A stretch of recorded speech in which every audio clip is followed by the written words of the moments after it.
The bride wore black because white felt like a lie.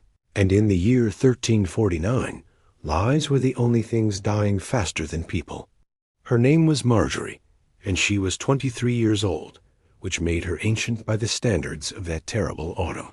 The plague had come to their village in June, arriving with a merchant who traveled from Bristol with silk thread and seeds of death sewn into his very breath. By July, the church bells had stopped ringing for the dead because there was no one left to pull the ropes and no point in marking what had become ordinary. By August, Marjorie's mother, father, 2 brothers, and baby sister had all been carried to the plague pits on the edge of town, their bodies tumbled in with dozens of others, limes scattered over them like bitter snow. Now it was September, and she was getting married. The ceremony took place in the doorway of St. Catherine's Church, because Father Benedict refused to let anyone inside anymore. He'd seen too much death within those walls, had administered last rites to too many writhing, blackened bodies, and he'd developed a superstition that the plague lived in the very stones of the sanctuary. So he stood in the threshold, 1 foot in the holy space and 1 foot in the world, as if he could balance between salvation and damnation. And he spoke the words that would bind Marjorie to Thomas Carpenter, in the sight of God and whoever else might be watching. There were 11 people at the wedding. In the time before, there would have been 100, maybe more. The baker would have made special bread. The butcher would have roasted a pig. There would have been music and dancing, and drunk uncles telling inappropriate stories, while children ran between the legs of adults, stealing sweets and getting underfoot. Marjorie's mother would have cried, the way mothers do, tears of joy mixed with the bittersweetness of watching a daughter become a wife. But the baker was dead. The butcher was dead. The uncles were dead. The children were dead.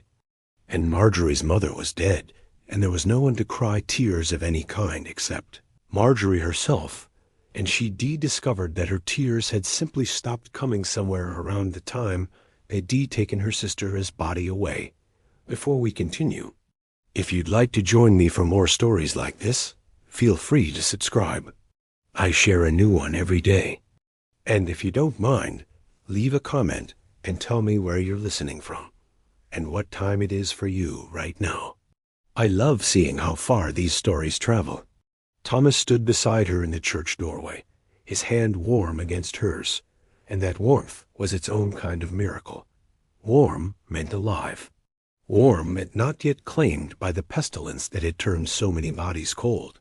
He was 31, a widower, his first wife having died in childbirth 2 years before the plague came, which seemed like a cruel joke now to have survived that loss, only to face this greater dying all around them.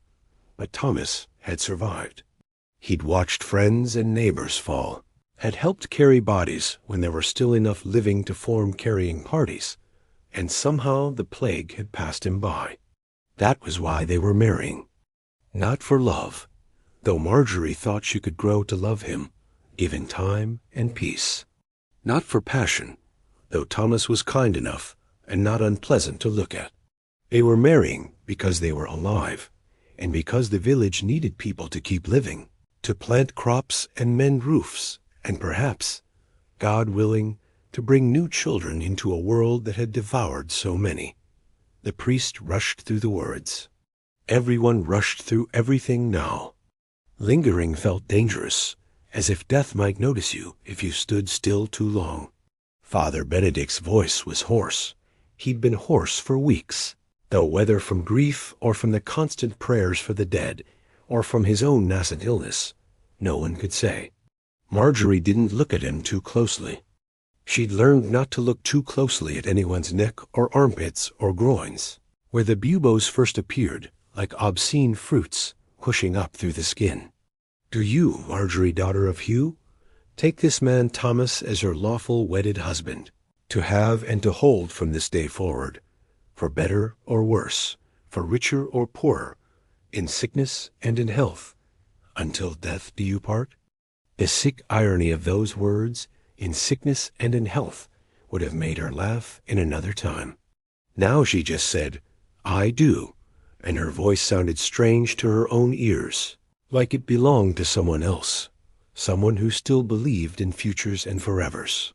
Thomas said his vows too, and then Father Benedict was pronouncing them man and wife, and Thomas was kissing her, his lips dry and chapped, but alive, alive, alive. The 11 witnesses' neighbors, mostly, the remnants of families that had been much larger, murmured their approval or their condolences, or perhaps just their relief that life was insisting on continuing despite everything. Afterward, they walked to Thomas's house, which was now Marjorie's house too. It was a good house, well built, with a thatched roof and a proper hearth and 2 rooms instead of 1. Thomas's carpentry skills had served him well. Even in the time of plague, there was work for a man who could build coffins, though he'd largely given up that grim trade in recent weeks. There weren't enough nails, and there wasn't enough wood, and anyway, most people had stopped using coffins at all. The dead went into the ground wrapped in whatever cloth could be spared, if that. Inside, there was food, bread and cheese, and a bit of salted meat, ale that Thomas's neighbor had brewed before she died, and her surviving son had brought as a wedding gift. It was a feast by current standards. They ate quietly, the 11 guests seated on benches in the floor, and someone tried to start a song, but couldn't remember all the words and trailed off awkwardly. The silence that followed was heavy with ghosts. Marjorie found herself studying the faces around her, these people who remained. Old Peter the shepherd, whose wife and 3 children were gone. Young Alice, barely 15, whose entire family had been wiped out and who now lived with a cousin. John the smith, who lost his left arm to an infection last year, and his son to the plague last month. Margaret Weaver, Sarah Miller, Edmund Tanner, William Fletcher, and Cook, each with their own litany of losses, their own catalogue of the dead. And yet here they were, eating bread and cheese, witnessing a wedding, participating in the rituals that said life would go on. Marjorie felt a strange gratitude toward them, these survivors, these witnesses. They could have stayed home. They could have hidden in their houses, waiting for death or salvation. But they'd come. They stood in the doorway of the church and watched 2 people promise to build a future in the ruins of the past. When the food was gone and the ale was drunk, the guests left. There were no extended celebrations, no dancing until dawn. It was nearly evening, and no one wanted to be out after dark anymore. The night felt dangerous now, full of invisible threats. People hurried to their homes and barred their doors and prayed to make it through to morning. Marjorie and Thomas were alone in the house that smelled of sawdust and smoke. The bed was in the second room, a real bed with a straw mattress and wool blankets, another sign of Thomas's relative prosperity. In the life before, Marjorie would have been nervous about the wedding night, would have been coached by her mother and older female relatives about what to expect, would have giggled with friends about the mysteries of marriage. But her mother was dead, and her friends were dead, and she'd seen so much of death as obscenity that the intimacies of life held no power to frighten her. Thomas was gentle with her. He was experienced, having been married before, and he seemed to understand without being told that she needed tenderness, needed to be reminded that bodies could create pleasure as well as pain, could generate life instead of just hosting death. Afterward, they lay together in the darkness, and Thomas's hand found hers again, that warmth, that pulse of life. "I loved my first wife," Thomas said quietly. "Her name was Eleanor. I need you to know that. I loved her, and I grieved her." "I know," Marjorie said. She did know. Everyone in the village had known Thomas and Eleanor, had seen how he mourned. "But I think I can love you too," Thomas continued. "Not in the same way, but in a way that's ours. If you'll let me." Marjorie squeezed his hand. "I'd like that," she said, and she meant it. Love seemed like a radical act now, a defiance hurled at death itself. They fell asleep that way, hands clasped, 2 living people in a world of the dead. And when Marjorie woke in the night to the sound of dogs howling in the distance, Thomas was still breathing beside her, and she counted that as a victory. The weeks that followed established the rhythm of their new life together. Thomas worked on repairs around the village, fixing broken doors and collapsing roofs and fence posts that had rotted. There was plenty of work now because there were so few people to do it, and the infrastructure of daily life was crumbling. Marjorie took over the tasks that had been Eleanor's: cooking, cleaning, tending the small garden behind the house, caring for the chickens that had somehow survived while their owners hadn't. They didn't talk much about the plague, though it was always there, an invisible guest at every meal, a shadow in every corner. The dying had slowed, but not stopped. Every few days, someone else would fall ill, would develop the fever and the swellings, and the horrible black discoloration that gave the pestilence its name. Father Benedict continued to administer last rites, though he looked more exhausted each time Marjorie saw him. The grave diggers, the few who remained, could barely keep up with demand. But there were also signs of life's stubborn persistence. Old Peter's sheep had lambs impossibly, in the wrong season, but there they were anyway, wobbling on stick legs. Young Alice turned out to have a gift for healing, not for curing the plague. Nothing could cure the plague, but for easing the other ailments that still afflicted people, the broken bones and fevers and wounds. She'd learned from watching her mother, apparently, and now she moved through the village with her basket of herbs and tinctures, offering what comfort she could. Marjorie found a strange peace in the routines of household work. There was something meditative about kneading bread, about sweeping floors, about mending Thomas's shirts. These tasks connected her to all the women who'd come before, who'd done these same things, who'd kept life moving forward through wars and famines and plagues and every other horror. She thought often of her mother, whose hands had been cracked and work-worn, but always warm, always capable. She tried to hold her mother's memory in the rhythm of her work, kneading it into bread, weaving it into cloth. Thomas, for his part, seemed to be trying to build their future with the same focused intensity he brought to his carpentry. He was planning. He talked about the spring planting, about which fields would need to be rotated, about whether they should try to acquire more chickens or perhaps a pig. He talked about children, tentatively, watching Marjorie's face for her reaction. "We'll need sons," he said one evening as they sat by the fire. "Daughters, too. The village will need people. Someone has to survive this." Marjorie felt a complex tangle of emotions at his words. Fear, because pregnancy and childbirth were dangerous, even in good times, and these were not good times. Grief, because she thought of her own mother, bearing 6 children and losing them all, ultimately to the plague. But also something else, a flicker of hope, maybe, or defiance. Children would be an act of faith. Children would say that tomorrow mattered. "Yes," she said. "We'll need children." "Not yet," Thomas added quickly. "Not while the plague is still so fierce. But when it passes—" "If it passes," Marjorie corrected gently. "When?" Thomas insisted. He needed to believe in when. They both did. November came, and with it the cold. The plague seemed to ease a bit in the colder weather, or perhaps there were simply fewer people left to kill. The village that had once held 300 souls now had perhaps 70. The church records, meticulously kept by Father Benedict in better times, had become a horror show, page after page filled with death dates. He'd stopped recording them sometime in September. What was the point? Everyone knew who was gone. Marjorie and Thomas celebrated Christmas with a handful of others in Father Benedict's house because the church still felt cursed to him. They sang hymns, their voices thin in the cold air, and shared what food they had. It wasn't much the harvests had been poor, with so few hands to bring them in, and supplies were running low.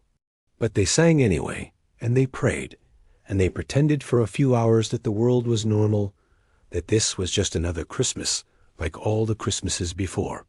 Father Benedict led them in prayer, but Marjorie could see the doubt in his eyes. He was a man whose faith had been tested past breaking. How many dying people had he blessed?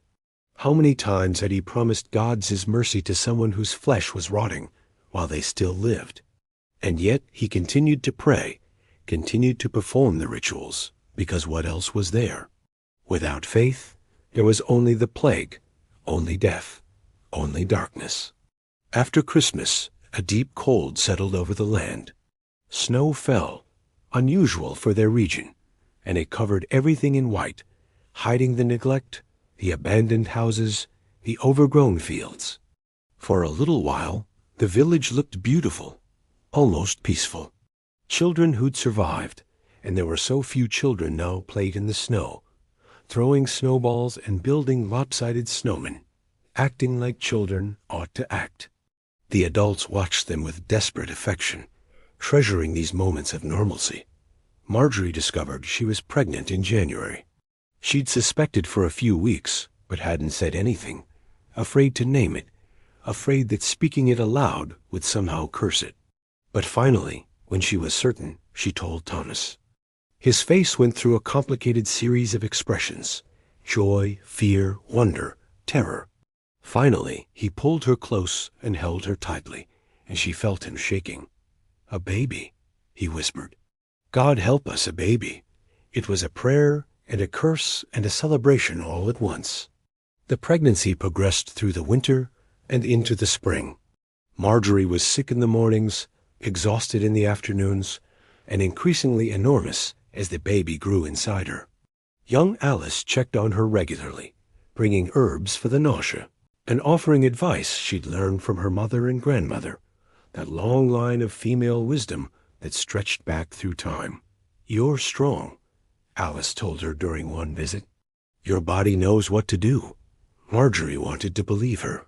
But she thought of Thomas's first wife, Eleanor, who died bringing his child into the world. She thought of her own mother, who'd survived 6 childbirths but hadn't survived the plague. Strength, it turned out, was no guarantee of anything.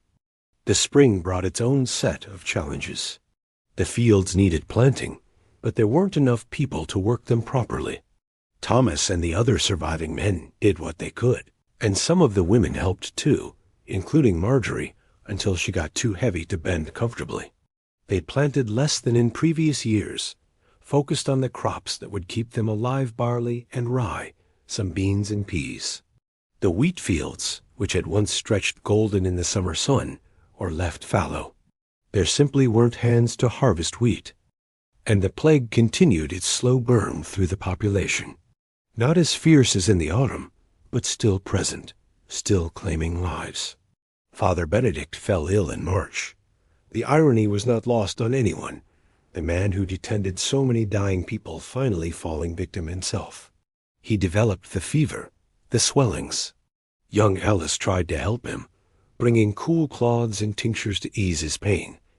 But they all knew how this would end. He died on a Thursday, quietly in his bed, and they buried him in the churchyard beside all the people he'd blessed in death. Thomas said some words over the grave, because there was no priest now, no one to perform the rites. The remaining villagers stood in the spring rain and mourned not just the man, but what he represented: the old order, the familiar rituals, the certainty of faith. Without a priest, weddings and baptisms and funerals became strange, improvised affairs. People made up their own words, drew on half-remembered liturgies, did their best to honor God and the dead and the living.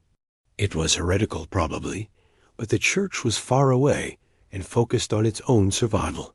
And anyway, God had seen fit to allow the plague, so perhaps the usual rules no longer applied. Marjorie's baby came in late July, on a hot afternoon when the air hung thick and heavy. The labor was long and painful and terrifying, but young Alice was with her and Thomas's neighbor Margaret, and they talked her through it, told her when to push and when to breathe, and assured her that she was doing well, that everything was normal, that the baby was coming. And then, after hours that felt like years, there was a new sound in the room, a thin, outraged wail of a newborn. A son.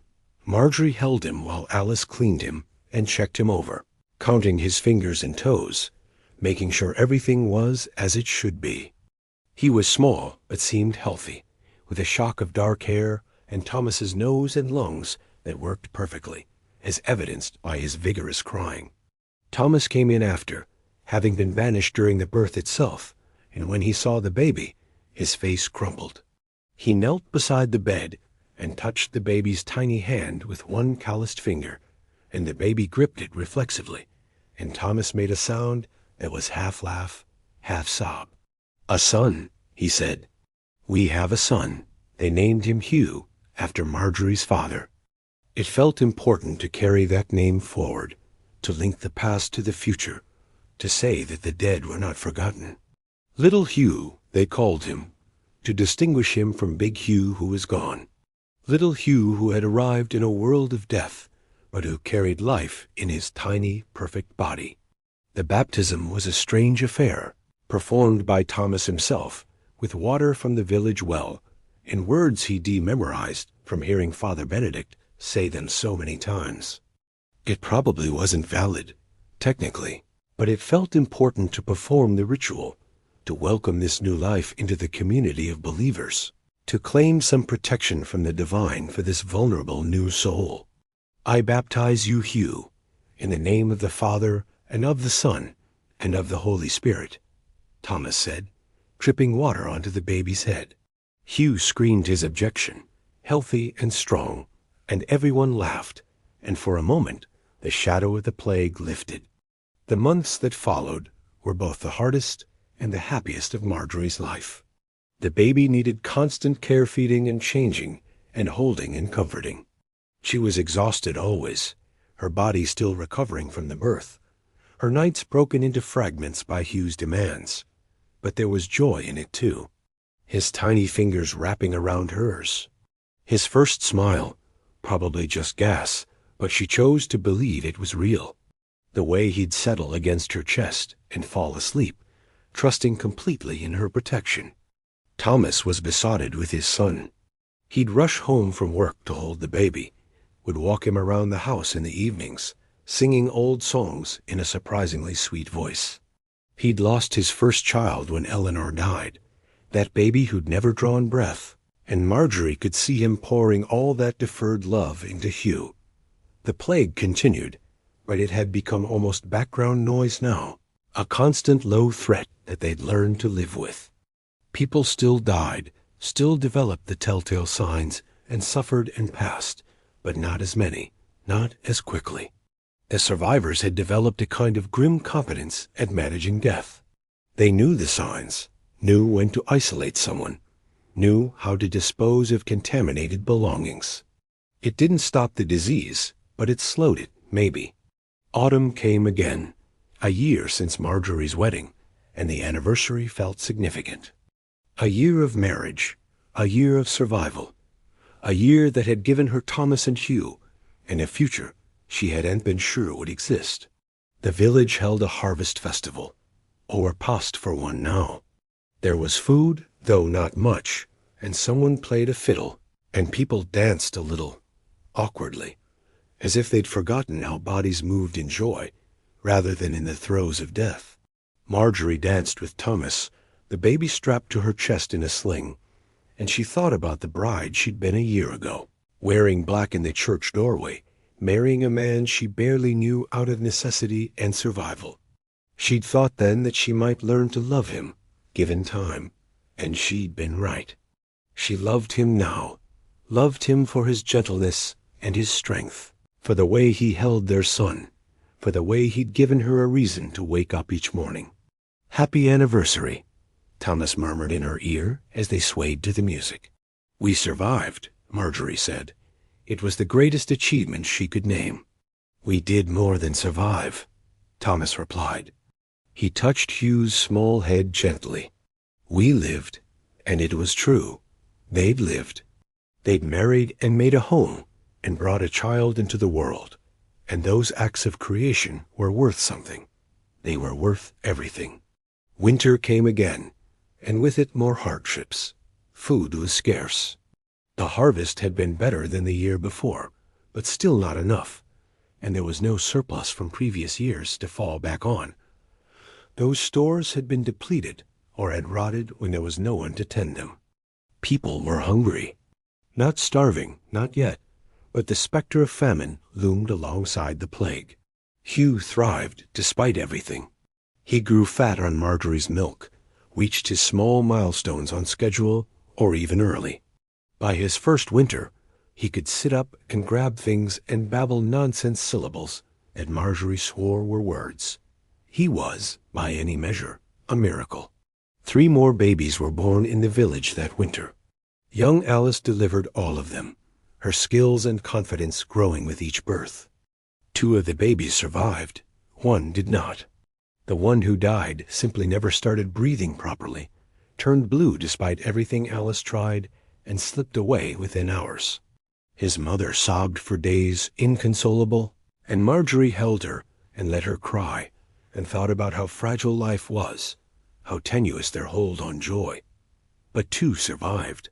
2 new lives. Combined with Hugh, that was 3 babies in a village that had almost none a year ago. It felt like an omen, like maybe the worst was past. The plague did ease as 1350 wore on. It never disappeared entirely. There were still occasional cases, still deaths that bore its mark, but the wave had crested and broken. People started to hope, cautiously, that perhaps they might live. Perhaps their children might grow up. Perhaps there would be a future after all. With that hope came the hard work of rebuilding.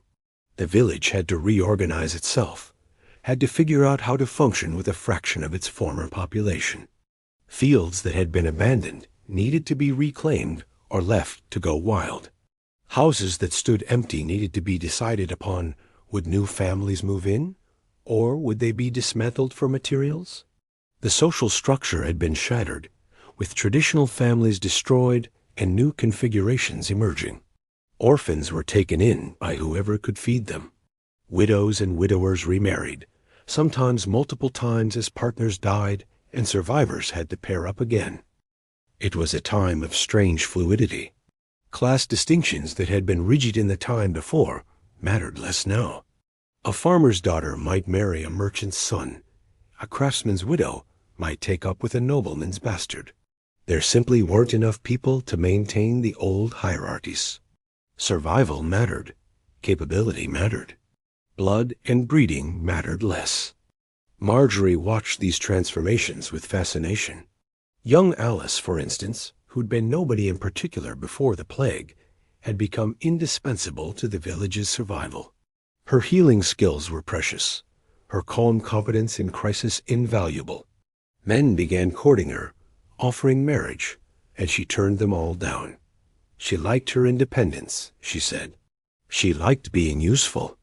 Maybe later, she told Marjorie, after things were more settled. Maybe then she'd think about marriage and babies. But for now, she had work to do. Thomas's work shifted too. Less carpentry for individual households, more community projects. They needed to repair the church, which had fallen into disrepair. They needed to fix the mill, which had stopped working when the miller died, and his apprentice died, and no one was left who knew exactly how to keep it running.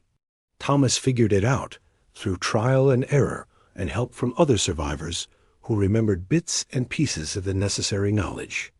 It took months, but eventually the mill wheel turned again, and they could grind grain properly, and that was another small victory.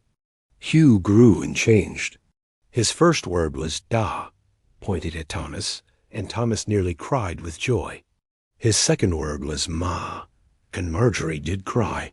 He learned to crawl, then to pull himself up on furniture, then to take his first wobbling steps. Each milestone felt momentous, a defiance of the death that had claimed so many other children. On Hugh's first birthday, they had a small celebration. Margaret baked a special cake using precious honey that John the Smith had found in a wild hive. The other village children came. There were 7 of them now, counting the babies, and they played together in the summer sunshine, while the adults watched and marveled at the resilience of young life. Marjorie stood with Thomas, his arm around her waist, and watched their son laugh as an older girl made faces at him. 2 years ago, she said quietly, I thought I would die. I thought we would all die. But we didn't, Thomas said. No, Marjorie agreed. We didn't. She thought about her wedding day, about standing in the church doorway in her black dress, about the 11 witnesses who'd come to see her married. Of those 11, 7 remained. Old Peter had died in the winter, his old body finally giving out. Edmund Tanner had died of a wound that went septic. Not the plague, but dead nonetheless. Margaret Weaver had remarried and moved to a neighboring village. Ann Cook had died of fever in the spring, and they'd never been sure if it was the plague or something else. But the others survived. John the Smith with his one arm, young Alice with her herbs and her competence, William Fletcher, Sarah Miller. They'd all made it through, had all survived the worst dying any of them had ever witnessed. And there were new people, too. Travelers who'd heard that this village had survived relatively intact, who'd come looking for a community to join. A tinker who'd lost his entire family and wanted a place to settle. A widow from 2 villages over who'd married William Fletcher and brought her 3 children with her. A young couple who'd fled the cities and thought rural life might be safer. The village was growing again. Slowly, tentatively, but growing. By Hugh's 2nd birthday, the population had climbed to nearly 90. Still far fewer than the 300 it had been before, but more than the nadir of 50 or so in the worst days of the plague. Life developed new rhythms, new patterns. They learned to live with the grief that never quite left, the way you might learn to live with a permanent injury. The dead were mourned, but also gradually allowed to become memory rather than open wound. People spoke of lost loved ones with sadness, but also with fondness, telling stories, keeping them alive in the only way left. Marjorie found herself pregnant again in the autumn of Hugh's 2nd year. She was more confident this time, less afraid. Her body had done this before, and successfully. Alice had become skilled at midwifery, had delivered a dozen babies now with good outcomes. The world felt more stable, more survivable. The 2nd baby, another son, arrived in late spring. They named him Thomas, after his father, but called him Tom to avoid confusion. He was bigger than Hugh had been, louder, more demanding. Hugh regarded his new brother with deep suspicion at first, then gradually warmed to him, would bring him toys, and pat his head with somewhat alarming force, while saying, "Baby," proudly. Thomas the elder was equally delighted with his 2nd son. 2 sons felt like insurance, like perhaps their line would continue. Perhaps there would be grandsons someday, great-grandsons, a future that stretched forward instead of being cut off by death. The plague continued its retreat.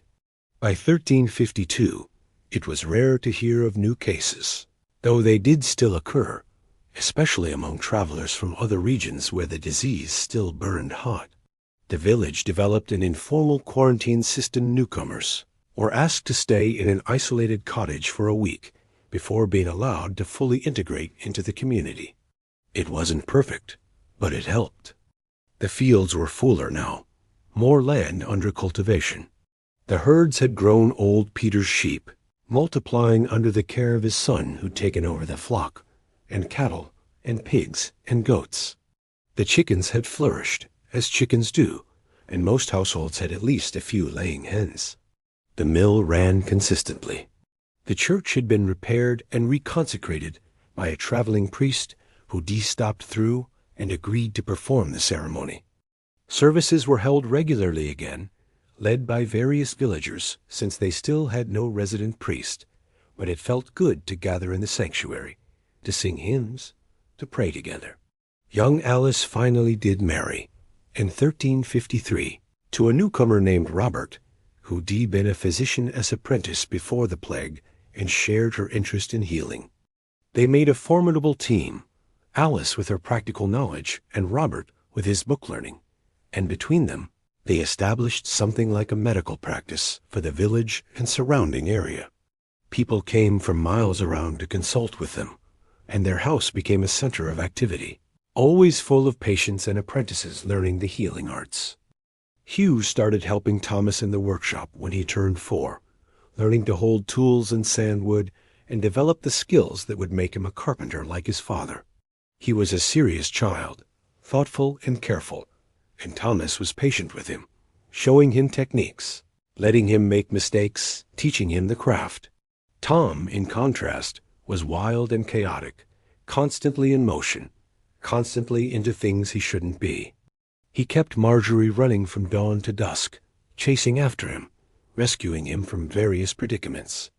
But he was also joyful in a way that felt precious, his laughter ringing through the house, his enthusiasm for life infectious. And then, in 1354, Marjorie discovered she was pregnant a 3rd time. She was 30 years old now, which felt impossibly old sometimes and impossibly young others. She'd lived through the plague. She'd buried her entire birth family. She'd married and made a new family and survived. And now she was going to have a 3rd child, and the world felt stable enough, safe enough, that she could welcome this new life without the terror that had accompanied her first pregnancy. The baby, a daughter this time, arrived in early winter. They named her Catherine, after the church and after Thomas's mother, who died years before. She was small and delicate and had Marjorie's eyes, and Hugh and Tom were both fascinated by their new sister, wanting to hold her and touch her and help care for her. "Our family," Thomas said one evening, looking at Marjorie nursing Catherine while the boys played near the hearth. "Our family." He said it with such wonder, such gratitude, that Marjorie felt tears prick her eyes. They'd made this, the two of them. They'd taken the wreckage of the plague years and built something beautiful from it. 3 children, healthy and thriving. A home full of life and laughter and love. The village continued to grow and stabilize. By 1355, the population had reached over 100. New houses were being built on the outskirts of town. There were children everywhere. It seemed making noise and causing trouble and representing hope. The plague had become something people spoke of in the past tense, at least locally during the plague years, or before the dying time, or when the pestilence came. It was history now, living history certainly, still fresh in memory, and still marked on the landscape in the form of overgrown fields and abandoned houses and many graves in the churchyard, but history nonetheless. There were changes beyond their village, too.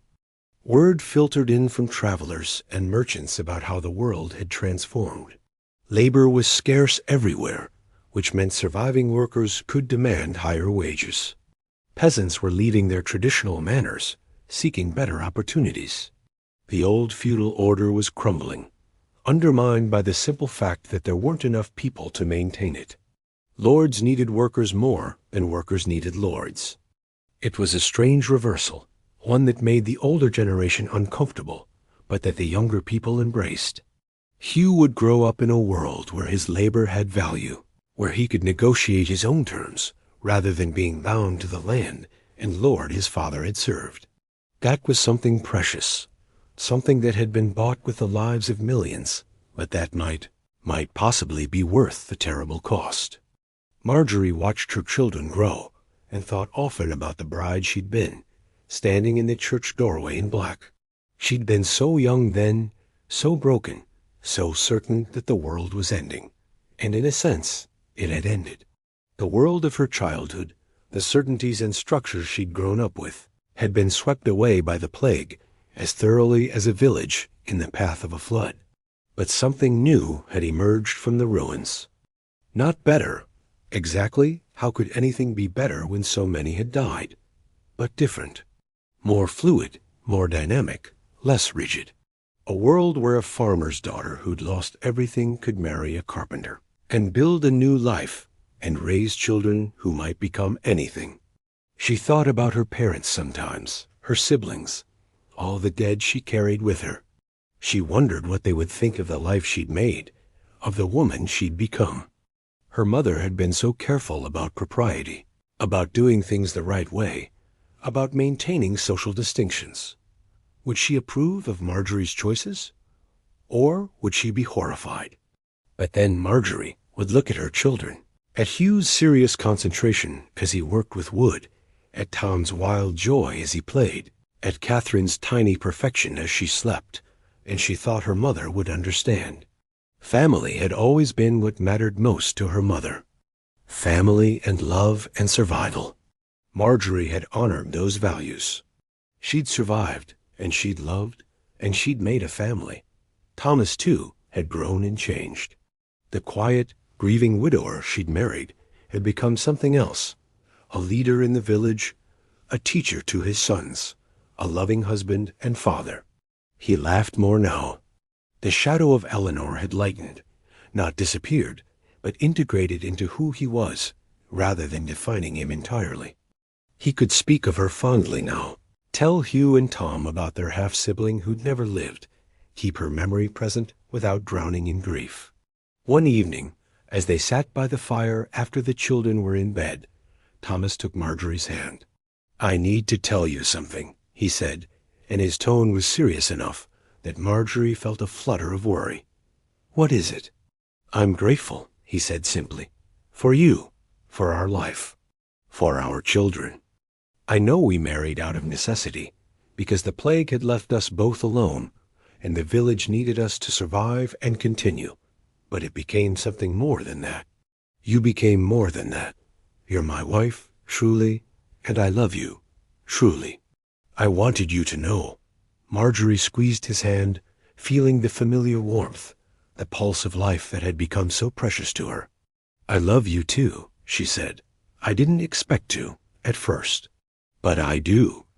You gave me a reason to survive, and then you gave me a reason to live. That's worth everything." They sat in companionable silence, listening to the crackle of the fire, the sounds of their children breathing in sleep, the night wind rustling the thatch overhead. Outside, the village slept, those 100+ souls who'd made it through the dying time and built something new in its wake. The plague had taken so much from all of them. Parents and children, siblings and friends, entire families wiped out in days or weeks. It had taken the world they'd known, the certainties they'd relied on, the future they'd expected. But it hadn't taken everything. It had left survivors, and those survivors had proven remarkably stubborn in their determination to live. They'd married in the shadow of death, Marjorie and Thomas, and all the other plague couples.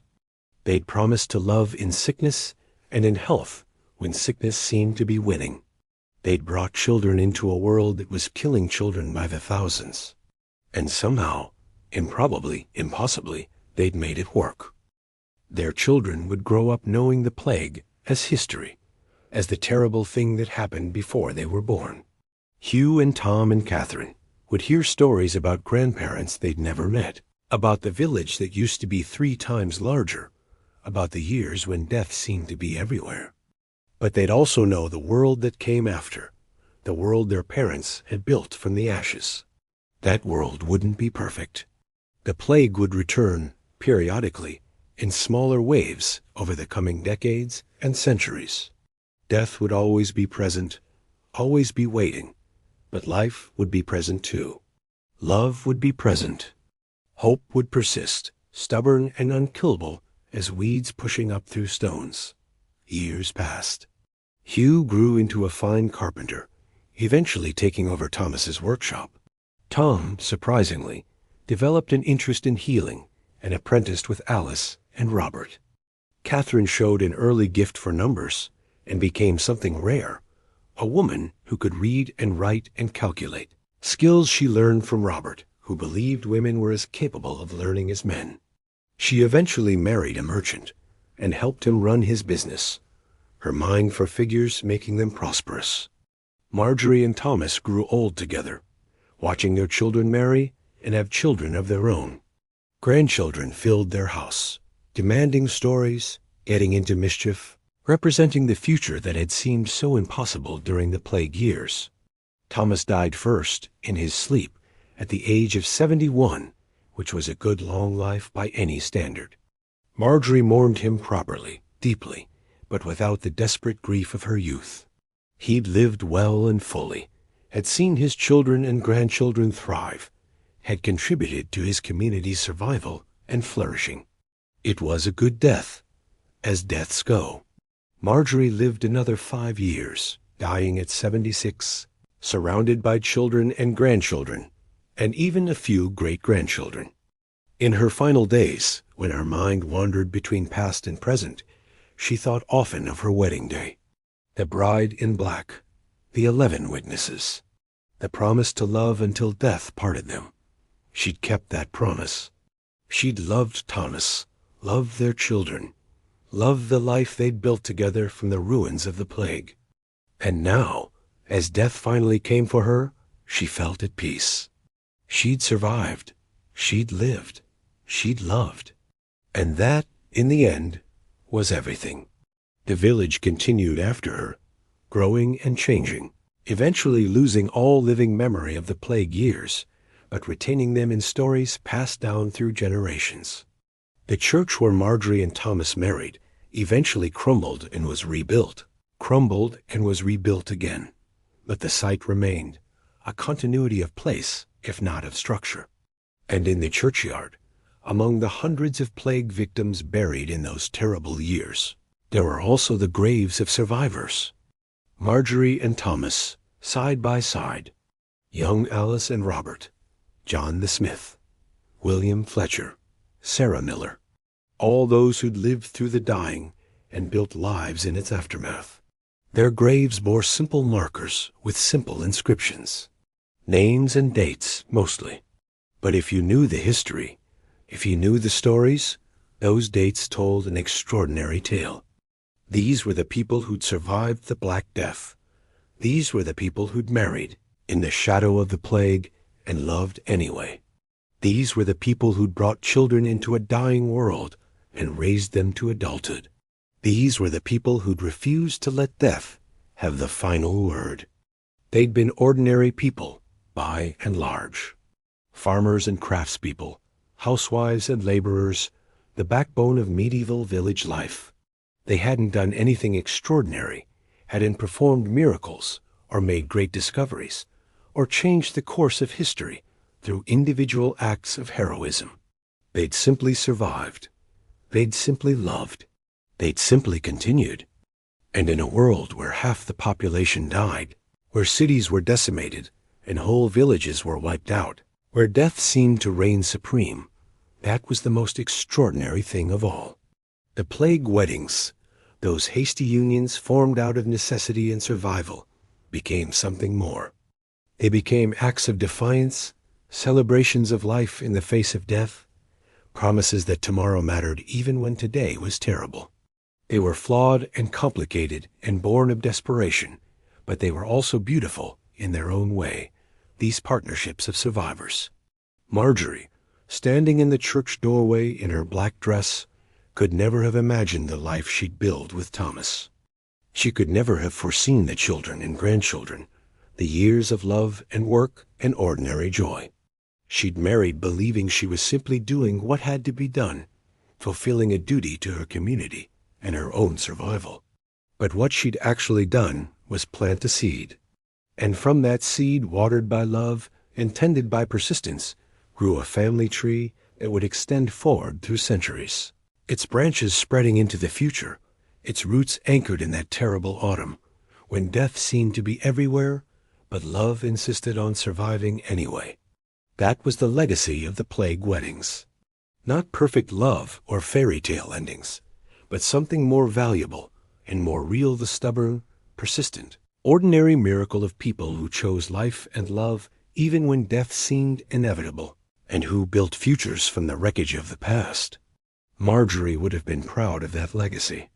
She would have been proud to know that her great-great-great-grandchildren would tell stories about the bride who wore black, who married a widower she barely knew, who survived the plague and built a life worth living.